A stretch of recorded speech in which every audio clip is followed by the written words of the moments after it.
Yes, I'm ready whenever you guys are. All right, well then take it away. We started recording the meeting. Okay, I am Sonnet Ireland. I'm working at the Earl K. Long Library, University of New Orleans, and this is Googling for Answers, the ins and outs of using Google effectively. Is anyone having any trouble hearing me? Okay, don't see anyone typing yes, so off we go. Today I'm going to show you some cool Google tricks to find what you need, as well as different aspects of Google. Some of you may have seen my presentations at LLA or Luck, but I have updated it. So if you have seen it, there is still something new in there. First, I'm going to go over the basics, quick answers from Google, such as defining a word, doing calculations, or even converting units. So just simply typing define colon and the word. I chose truckle because it's the Merriam-Webster word of the day. And it, was interesting. Barrel-shaped cheese. Who doesn't love cheddar? Anyway, typing this into Google will give you a very basic definition. And as you saw, I press down on the little arrow and you get all this wonderful information, the origin, the other definitions of words that are spelled and pronounced the same but mean something different. You also have the origin of that word, as well as the use over time, which I thought was really interesting. And you can even translate truckle into another language. For calculations, you can do the same. Just type in the calculation you want to make. So if, for instance, you wanted to guesstimate how much tax you'd have to pay on something that you're buying for, let's say, $157, you can actually calculate the tax and add it to the amount and get the total. And that's pretty cool. It follows the rules that we all learned in school, but maybe I'm the only one who doesn't remember them very well, so I always have to look them up. And then something I use quite often is converting units, whether it's miles to kilometers or my favorite, tablespoons into cups and vice versa. This can be very useful. What I love about this is it's also interactive. So you can say how many tablespoons are in 2 cups, 32. You can also adjust what it's representing because in some cases, of course, units represent more than one type of item. So, such as volume, liters can be volume, or weight, I think, or something along those lines. I never claimed to be good at math, so bear with me. You can even answer questions. You can literally type in a question and Google will answer it. So one of my questions is, when is daylight savings time? It began March 9th and it ends November 2nd. You can also ask, when is it, in 2020 or any other year? And as long as Congress doesn't change it again, this should be accurate. My favorite is when you have a day off coming up, such as the 4th of July, and you're thinking, what day of the week is that on? Is this a 3-day weekend or just a break in the middle of the week? And good news, 3-day weekend, 4th of July is on a Friday. We recently had the Olympics, so one of my questions was, where's the next Olympics? And it's going to be in Pyeongchang, so very exciting, the Winter Olympics. Hopefully ice won't melt like it did in Sochi this year. You can also ask it who different people are, such as who's the president, who's the vice president. I chose the Department of Education since, we're all involved in education, and people are less likely to know that off the top of their head. Now, one of the coolest things that I learned right after I presented at Luck was that you can actually check your flight. So you can actually just type in United 1405 and you can see all the information about it. works for all other airlines too, such as JetBlue or American. And I just love it because when it's not on time, the little airplane is red. So just at one glance, you know that you're going to be delayed.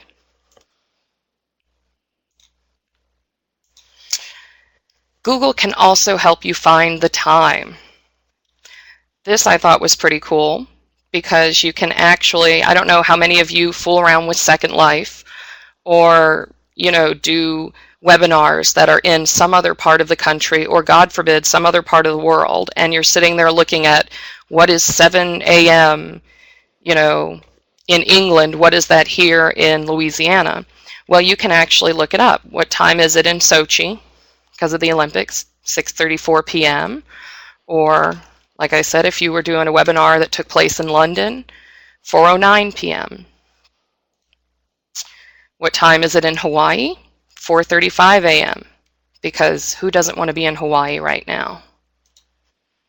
You can also set a timer.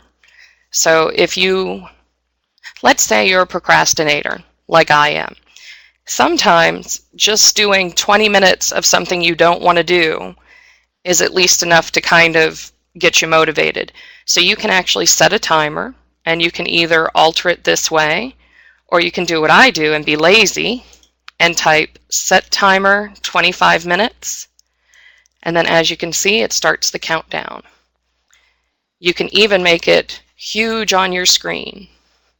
That's not really helpful if you're trying not to procrastinate, but it's kind of cool. Let's see. I'm also going to show you, yes, some quick tricks. Wildcards, which we all love, similar to, and then either or. Yes, I want to leave my timer. So I put in, I like big asterisk, and I cannot lie. Because let's say I forgot what the word was in the song, or maybe I'm looking for, I like big books and I cannot lie, or I like big mutts and I cannot lie. And way down here, Sir Mix-a-Lot. But if you have something and you can't remember what word goes in between, putting an asterisk will serve as a wild card. That can be very useful if you're trying to remember lyrics to a song.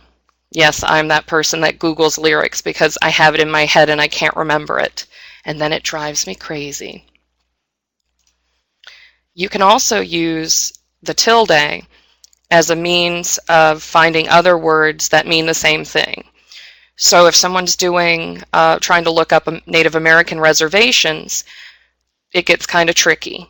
You might find information under Indian reservation, American Indian reservation, First Nations people. So putting the tilde in front of Native American actually brought up all of these resources. Now, some of them are brought up without the tilde, but most of them are not. So I'm going to show you what that looks like. Oh, now it's just being cheeky with me. Well, if you're not signed in and it doesn't remember everything you do, all of these would have been wiped out. You can also do the or option.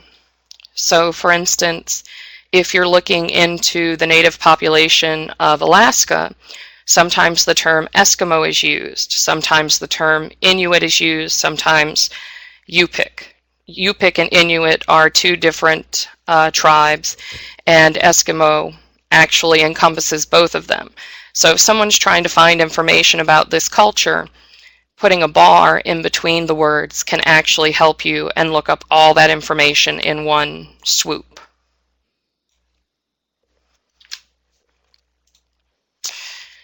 You can also use Google to translate information, which we already knew through Google Translate, but you can actually skip the translate section of Google and have Google do the work for you immediately.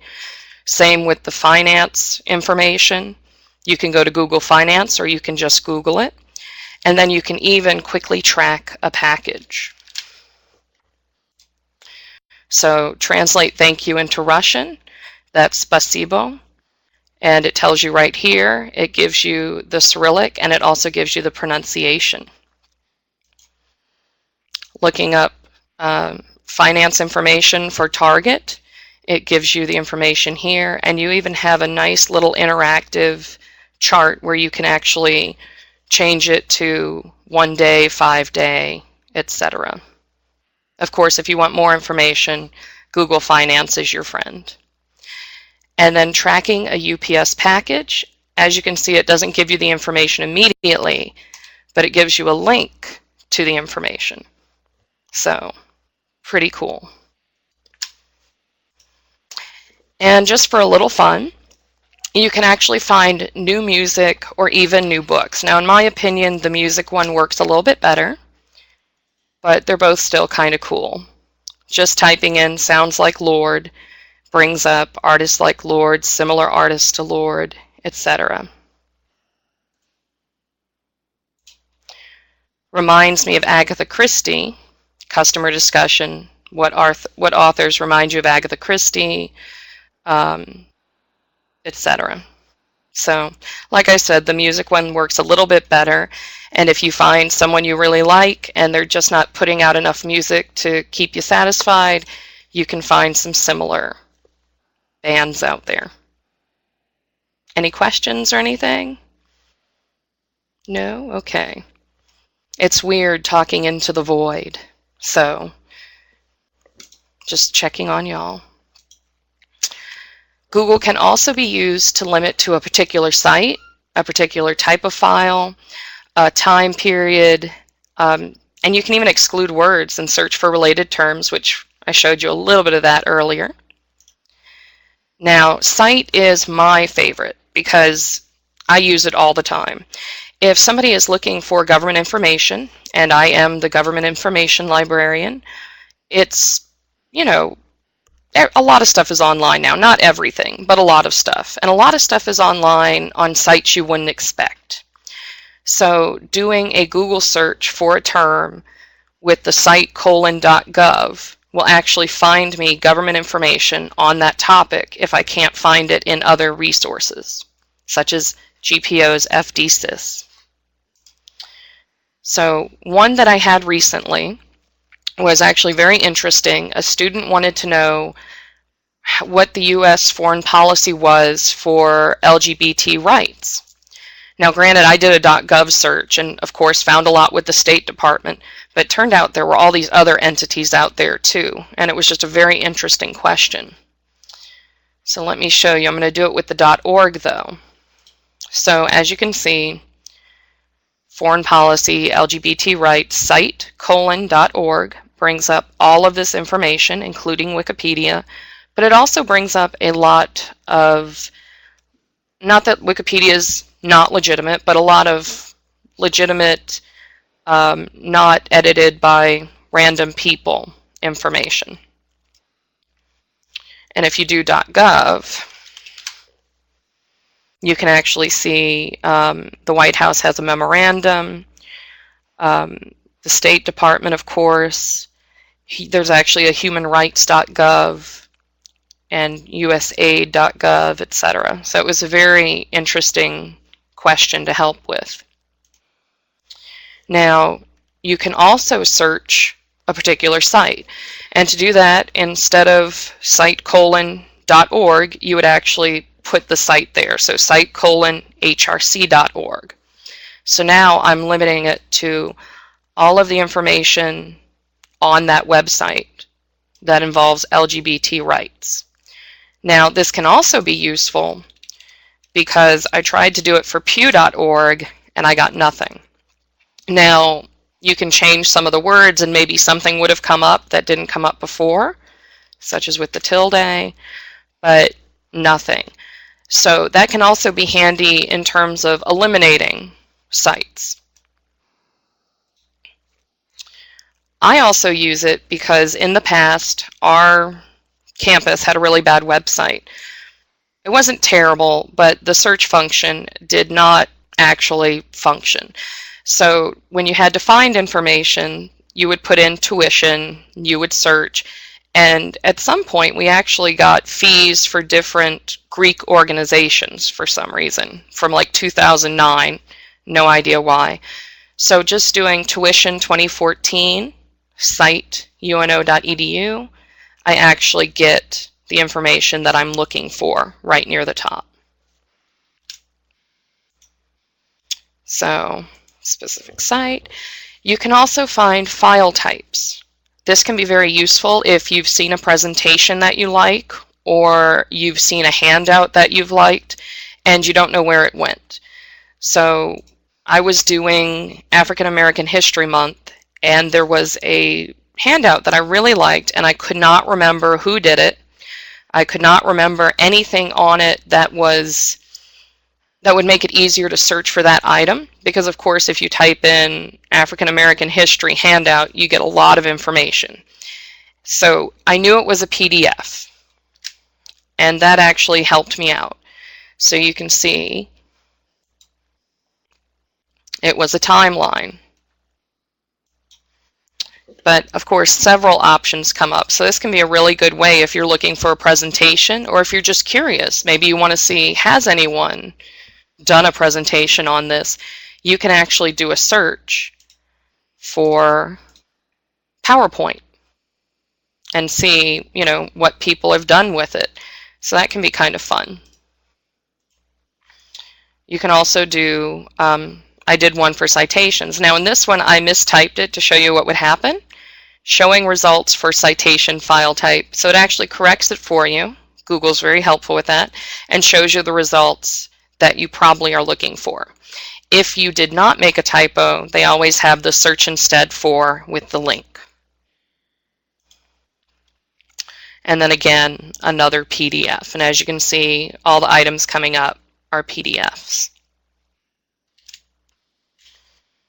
Now, one important difference is file type does not require a period between the colon and the file type, whereas the cite one does.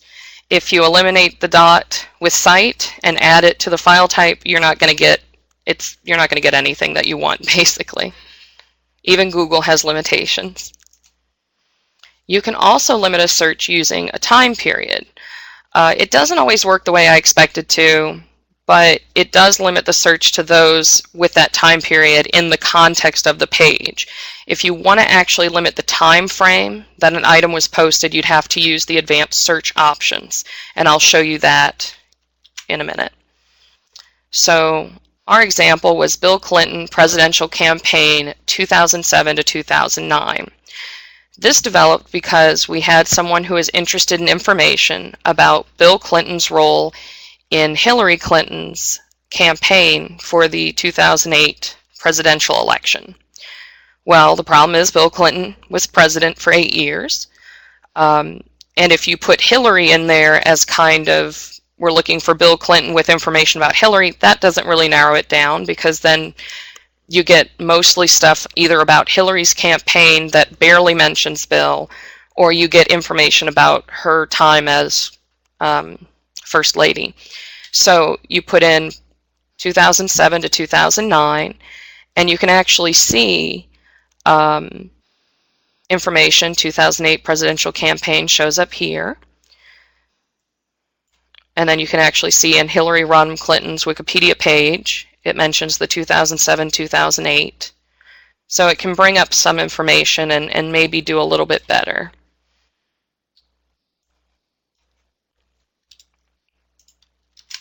Okay. Now back to the foreign policy LGBT rights.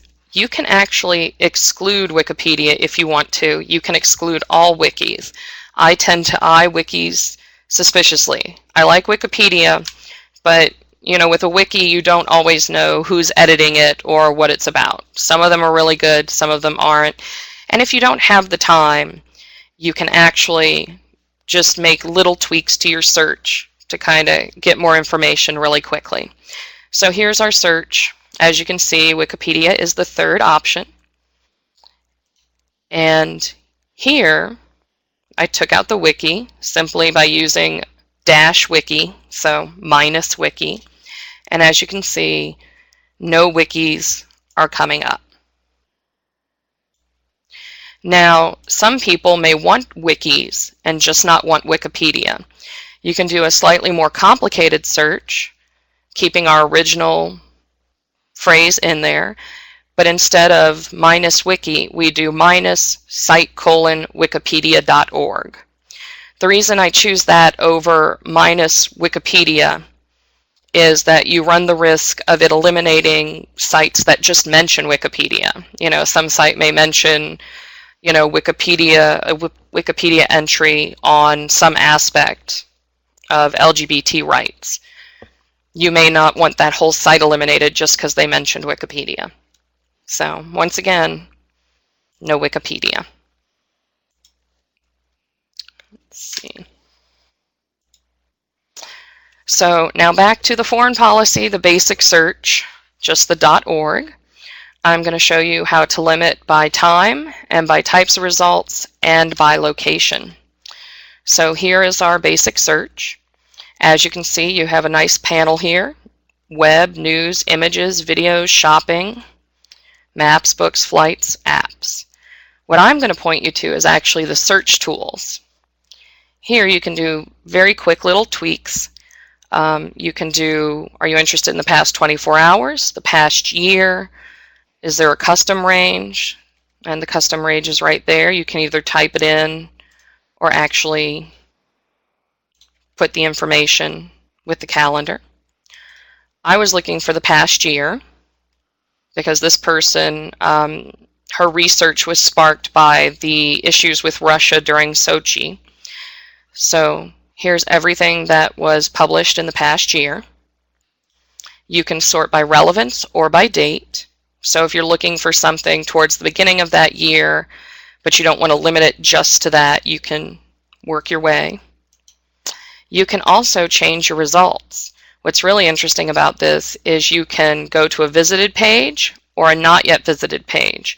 I really love this because there are times when I visit a page, but then I don't remember where I saw it. I don't remember the name of the page. I'm very forgetful. As you may notice from this webinar, I keep talking about things that I've forgotten. This is one of them. So you can actually say, oh, I saw this really great site. What was it? Let me limit to my visited pages.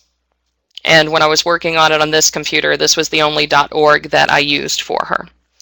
You can also go to not yet visited. So if you haven't found what you're looking for, you can eliminate what you've already looked at.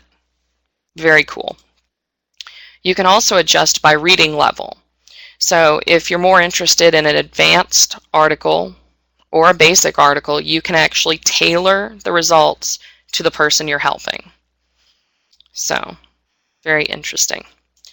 Now I'm going to clear all these. And you can actually also enter your location. This is more if you're getting into local stuff. Of course, foreign policy with LGBT rights, you're not going to have a lot that's focused on New Orleans or whatnot. But if you're looking for an article that was written in New Orleans or written in a certain town, Lafayette, Baton Rouge, you can actually limit it to that, which can be kind of fun. So now it's time for the advanced search screen. I'm going to show you how to get to it. All the text that I put in my presentations are just for future reference. So if you're not able to take notes, or I'm one of those people where I get caught up in what the person is saying and then I don't always have the best notes because I was so focused on what was going on. So I actually included information on how to find the things that I'm looking for. So the advanced search is way down here. Once upon a time, it lived in this area. Now you go to settings and you have search settings, advanced search, web history, search help, send feedback. Really quickly, search settings is really cool because you can actually determine results per page, and you can actually filter results and do all sorts of fun stuff. Decide if when you click on a link, if it opens in a new window or opens in the same window, stuff like that. So just FYI, little fun. Advanced search is what we're looking for though. And as you can see, you have all sorts of options. So if you don't want to deal with these little asterisks and tildes and bars, you can actually do all these words, this exact word, any, none. So you can eliminate Wikipedia this way. You can choose numbers, ranging, language, region, the last time it was updated. And here you can do the site or domain. So if you're having problems getting something to work, you can always come here. You can also decide where you want the terms to appear, anywhere in the page versus the title of the page or the URL. Again, you have the safe search, so you can filter your results. Reading level, here's the file type. And what's really nifty is it tells you what each file type is. So if you have a problem remembering, what the abbreviation for PowerPoint is, there it is. And then you can also do usage rights, free to use or share, even commercially. You can modify, same but even commercially. Now, I have been asked how often you use these, or you can use these with the license. I'm not sure. I don't know how legitimate it is. I don't know how accurate it is, but I feel like if it's in good faith, you're probably okay. It's unlikely that any of us are going out trying to make money selling images or whatnot. It's usually to promote a library, but the usage rights should give you some guidance. So, and now I'm going to show you the advanced searching of images. Yes, and I, of course, didn't open that one, but that's okay.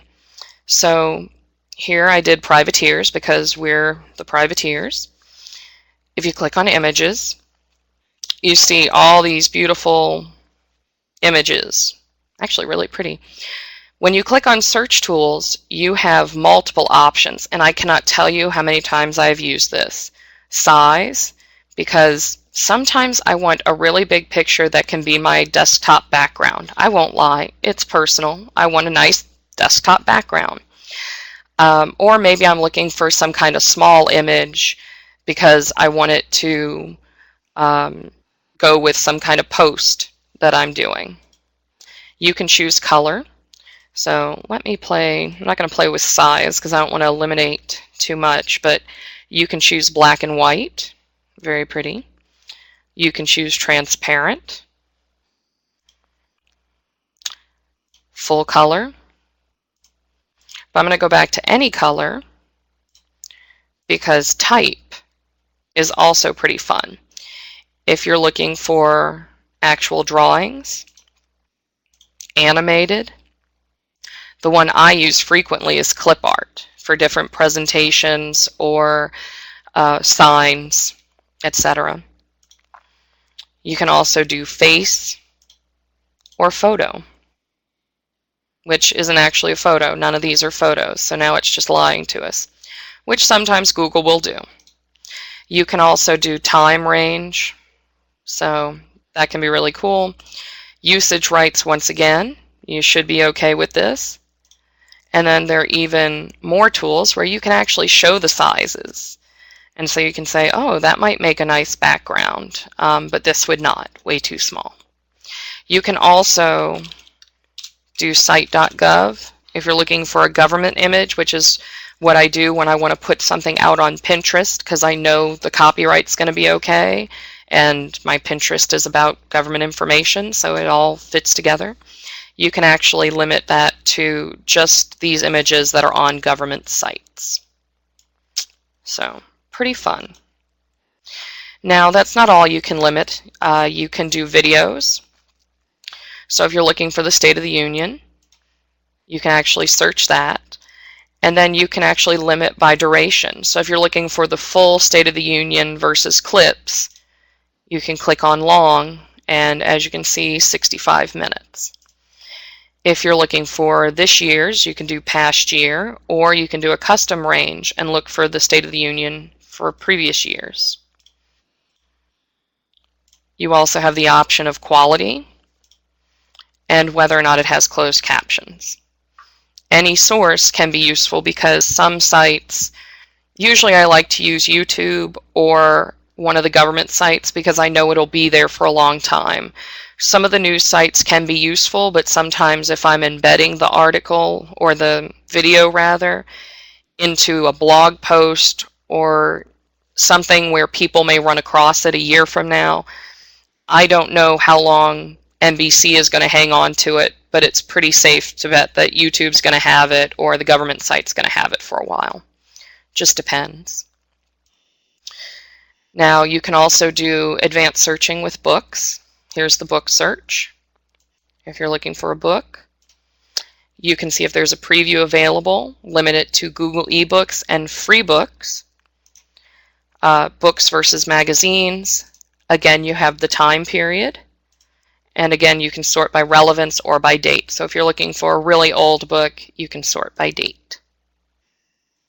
And then finally, patents. Actually,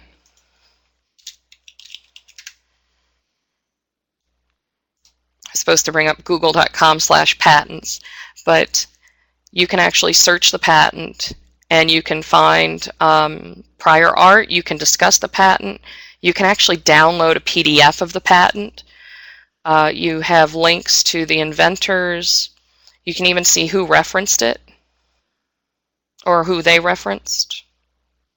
I'm getting that confused right now. You can export the citation as well. It only has it for these three. You might be able to figure out a way to do it with Zotero or Mendeley, but I'm not an expert on that, so I'm not even going to make any promises there. You also have external links, images, have all sorts of information on the grant. It's not perfect, but if somebody's looking for this information, at least it's something and it gives them a place to start. So now the other Google, the one that everybody talks about and calls the good Google, and honestly I think, obviously regular Google has good points and bad points. If you know what you're doing, it has a lot of pluses. Google Scholar is no slouch either, of course. And of course, if you sign in, you get all sorts of cool stuff where you can make alerts, metrics, make your own library and citations, all sorts of fun stuff. And I love this little quote, "Stand on the shoulders of giants." So I started with library mission statements because that's what we had to research a while back. We were working on our mission statement. And as you can see, you get the nice bibliographic information. You can see different versions, tells you how to cite it, which is so useful. Of course, as with everything, I warn my students that this citation is not 100% correct. As you can see, all the words are capitalized in library mission statements.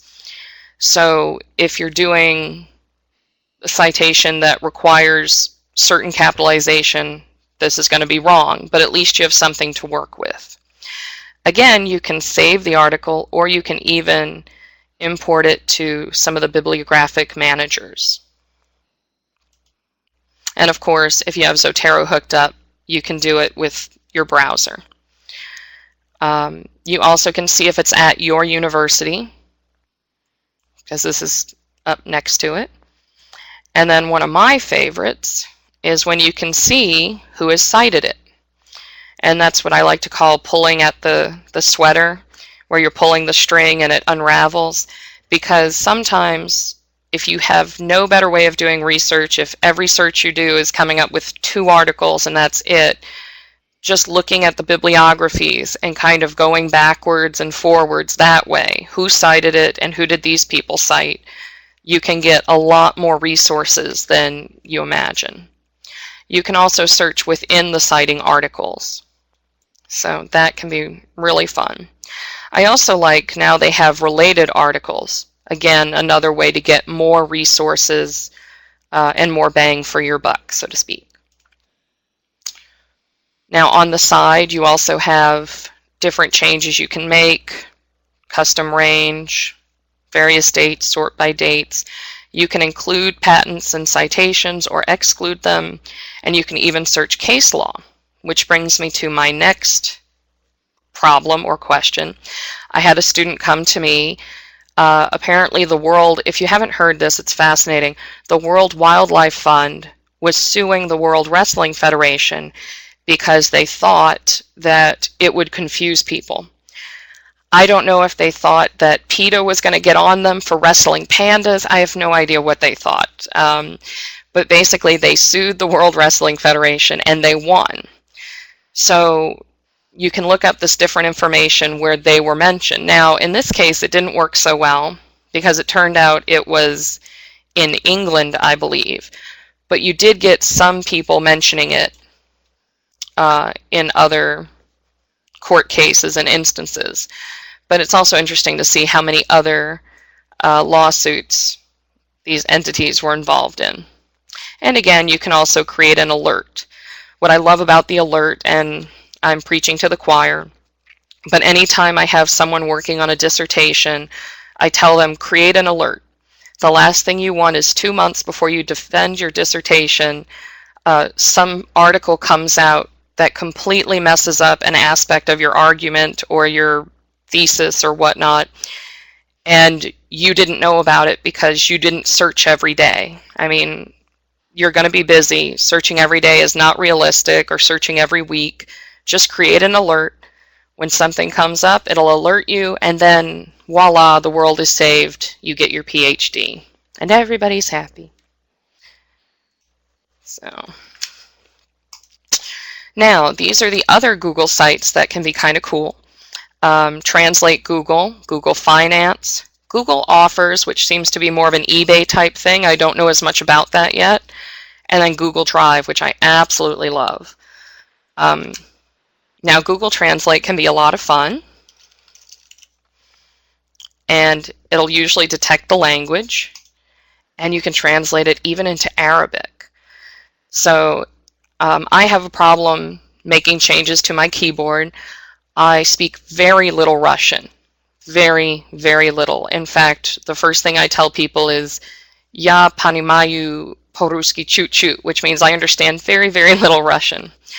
But I'm not very good at getting the Cyrillic. When I get a Russian person emailing me, I like to sign it "thank you" and sign my name in Russian, kind of to, bridge the gap a little bit.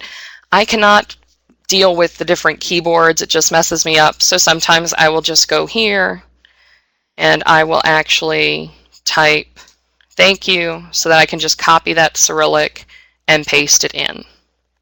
So that's fun. And then of course it goes back and forth. So Google Finance, I am the business librarian on top of federal documents and microforms and basically everything, all the formats that give people nightmares. I use Google Finance. I've said it, I admit it, and I tell my students to use it because it's a great place to get started. It's a great place to get ticker information, if nothing else. So like JetBlue, if you need their ticker, JBLU, and a simple Google search can do that for you. But here you can also get an idea of what's going on with that company, related companies, events, their officers and directors, key statistics and ratios, their address, web links, external links, and this nifty little graph that you can play around with. And while I'm learning more about the stock market, I admit I'm one of those people that kind of sits there and I'm like, you're investing in air, but I get it and don't at the same time. You can actually play around with this, and I'm sorry, but if you give me a graph that I can interact with, I am a happy girl. You can also do a fun little comparison, and so American Airlines, you can actually add another ticker and compare them. So some fun stuff, and it can be useful even though it's free. This is Google Offers. It appears to be where you can actually buy stuff with Google, and it looks like they're trying to get into shops. I don't totally understand how it works, but I'm mentioning it here. I'm still figuring it out, and I will let you know. Hopefully it won't drive my credit card high, but it's just a sacrifice I have to make. Google Drive. This is a great place to store files. I love it because as long as you're creating a file in Google Drive, it takes no space up. You can upload files, and that's what'll eat up your space. You can do spreadsheets, documents, presentations, even drawing now. Forms can be great for surveys.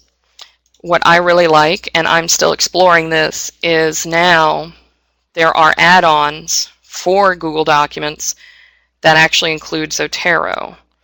And of course, it's not coming up immediately, but probably because I have nothing typed in it. Now it's just going to be persnickety. Oh, it's EasyBib. My mistake. So you can actually use a bibliographic and citation generator with your Google Documents. I've not really had cause to play with it too much. I'm working on it now, so I don't know the ins and outs of it, but it's very, very cool, and I'm hoping that more cool stuff will be in the future. Now, this is certainly not all that Google has to offer. There are tons of different products. Unfortunately, these two are a little bit hidden. So if you go up here and you see this lovely, what I call the gray Rubik's Cube, because it really does look like that, and you click on it, you can actually see Google+, YouTube, Google Calendar, Gmail, and even more from Google. And I also provided the link in the presentation. But as you can see, bookmarks is still around, help outs where you can get help on a wide range of topics, maps for your phone, search for your phone. Business has AdWords, which I haven't had cause to play with. There's, of course, Google Earth, blog search. So if you're looking for a blog entry, instead of trying to comb through the entire internet with Google, you can actually use the blog search. And then here you have the different aspects of Google Documents and Google Drive. One of the things I really enjoy is Google Voice. And I've actually used that during webinars that require me to call in, because I hate that, because then I'm sitting there with a crick in my neck for an hour and a half. You can actually dial in from your computer and listen through your headphones. So that's something that I definitely encourage people to explore, because I don't know, I know a few librarians who have done this, and I admit I've done it. If it requires me to call in, there have been times where I've been like, nope, I'll watch the recording, thank you. So yes, I admit it. I don't like neck cricks. So problems with Google. Don't become complacent. Literally, the moment I fall in love with something, a lot of times they yank it out from under me. This happened with Google Reader, which granted I wasn't using as much as I should have. iGoogle. Goog 411, for those of you who don't know what that was, it was literally you dialed 1-800-GOOG 411 and it was free information. Like you could say, I need the Sam's in Slidell, and it would connect you and everything for free. Google Notebook, Google Uncle Sam. I do not miss Google Uncle Sam nearly as much as everyone else does because of that .gov trick. I don't need Google Uncle Sam anymore. I've got it covered. And then Google Health, which was a really neat way to keep track of your health records. So what I recommend is when you find a service that you really enjoy it while you can, but don't neglect other items that come up. You know, if somebody else comes up with a version that does the same thing, keep an eye on it. On the plus side, most of the stuff that's been discontinued is because it's incorporated into Chrome.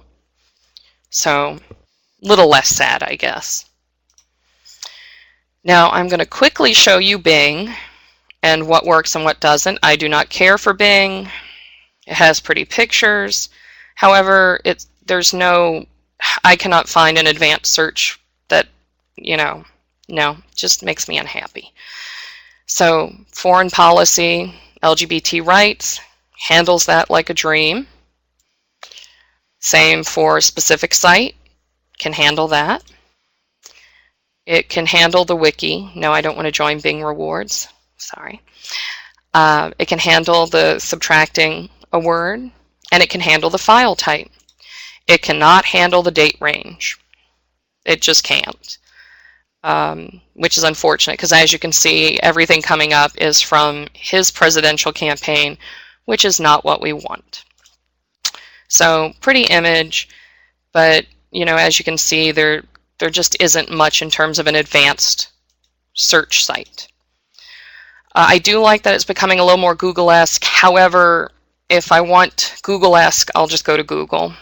The image and video searches can be pretty cool. It doesn't always, in terms of searching in general, it doesn't always bring up the same content as other search engines. And I'm a little judgy about that because I feel like Google brings me what I want, but that's probably because Google knows me better. And again, very pretty picture, but no working advanced search option yet. Yahoo, actually the same stuff that works with Bing works with Yahoo. So .org, a specific site, subtracting a word, and file type. And the same thing that doesn't work in Bing doesn't work in Yahoo, and that is the time range. As you can see, it's bringing up the top results all involve his campaign. So from 1992, so that's not what we're looking for. Now, I do like Yahoo. I love it and I hate it because of their trending now section, because if somebody, like if there's a name up there, my first instinct is, oh my God, are they still alive? And then I click on it and then I just end up looking at all these stories. So I admit I have to avoid Yahoo sometimes. They do have an all search services option, and you can actually go to this link, Yahoo Search Resources. Yahoo Finance is the same as Google Finance. The Yahoo Help and the Yahoo Search Help, along with the search resources, can really help you out with your searching. So I do like that about them. Like I said, I don't like the trending now section because it sucks me in, and Yahoo Dating just because I'm being cheeky. So now, if you want to learn Google searching like I've learned it and probably surpass me, you can go to Search Education. And they actually have lesson plans, activities, but they have power searching, and then they have daily challenges as well as live trainings. So in the power searching, you can actually take these courses. They're self-paced and they're free, and you can actually get a little certificate. So that's cool. And then one last fun thing is Let Me Google That For You, which is lmgtfy.com. But if you Google, Let Me Google That For You, this is what you get. So you do a Google search, it creates a link, and you can just hear how excited I am in my voice. You put the link in. Oh wait, no, that's the wrong link. What's that going on? Copy, there we go. Yeah, that's connecting me to Lewis. I'm already connected. And it'll actually do the search for the person. So it's supposed to be kind of a little jokey, like, oh, you're sending it to someone who's too lazy to Google it for themselves. But this can also be pretty useful if you're getting search results that you want someone else to get, because sometimes you try to link to those search results and the link dies. The search results, Google doesn't handle it well all the time. So this can be useful if somebody is, if they have multiple search results that you want them to see and not just one link from a Google search, you can do this. So, and I wanted to end with happy.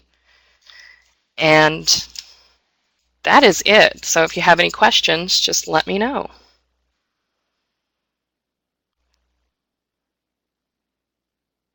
And I don't see any questions, so are we all awake today?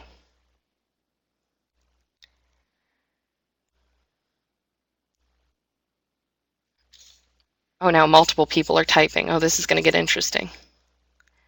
Oh, thank you.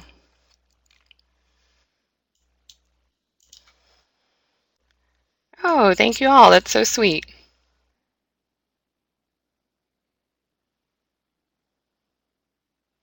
Yeah, I miss a lot of Google stuff. We have a love-hate relationship.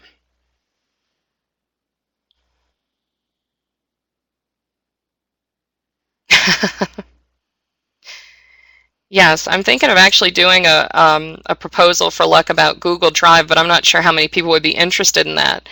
But yeah, it's important to flex your Google muscles.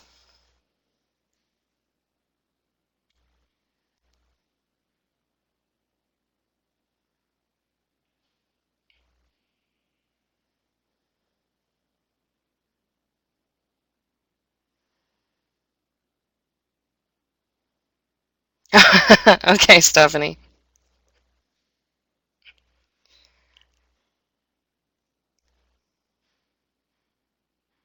I gotta say, if I do a Google Drive presentation, I'm gonna have to contact Google and see if they'll start paying me, because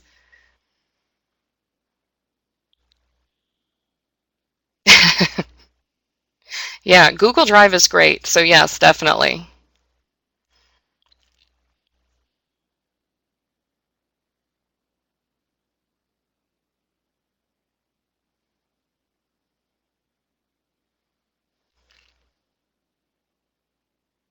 Sure. Yes, and all this stuff is, Lewis is going to have it up, but I'm also going to put it on my SlideShare site, and that's all connected to my LinkedIn site. So, and if you Google Sonnet Ireland, let me actually do the trick I do for my students. Every time I do presentation, I'm like, I don't want to hear that you can't find me. If your professor says that you can't find me, you're lying, because you Google Sonnet Ireland and it's almost all me except this Sonnets from Ireland. Oh, 8 of you at LSU watching me.